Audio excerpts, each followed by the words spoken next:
Trust. এটা কেমন নতুন গার্লফ্রেন্ড? গার্লফ্রেন্ড? ছি, তুই গার্লফ্রেন্ড বানা ফেলেছিস, একটু ভালো লাগে না। বলাই নেই না।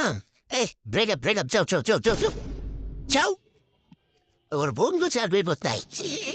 ও, বাবা বড় লাগে বাবা, সুন্দরী লাগে। ভরি লাগবো তো? আরে রে, আরে লাগবো না। আরে ল, জ্যাকেট লাগবো। আরে না না, থাকতে ভরে থাক, জ্যাকেট লাগতো না। তোমার বেস্ট ফ্রেন্ড না বেটা, তুই যা চাবি তোর লিয়ে সব দিয়ে দিম। সুন্দর লাগতেছে, চাও চাও। দোস্ত, আমার না অনেক ক্ষুধা লাগছে। তাহলে চলো আমরা চাইনিজ খেয়ে আসি। চাইনিজ খাবি? না দোস্ত, আমার না চাইনিজ না, কাচ্চি খেতে মন চাইতেছে। চল তাহলে কাচ্চি খেয়ে আসি। ওই যে চাইনিজ খাইব। দূর ওর কথা বাদ, হয় বাদ, আমি দেখলো দেখি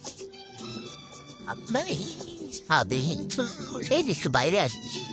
হ্যাঁ, একটু পরে চলে যাবো। ইরাই কাল না কথা গছ, গার্লফ্রেন্ড নেই। হ্যাঁ, তোর গার্লফ্রেন্ড তো আবার ভাবি। না না, তোর গার্লফ্রেন্ড আমার মায়ের মতো। আরে না বেটা, কি এর মায়ের মতো? তোর বোনের মতো। বলবে আমার মায়ের মতো। আরে না, বোনের মতো। আমি তো কইলাম যে তোর গার্লফ্রেন্ড আমার চোখে মায়ের মতো। আরে বেটা বুঝতেছিস না, বোনের মতো। বোনের মতো মানে? তুই কি আমার বোনের লগে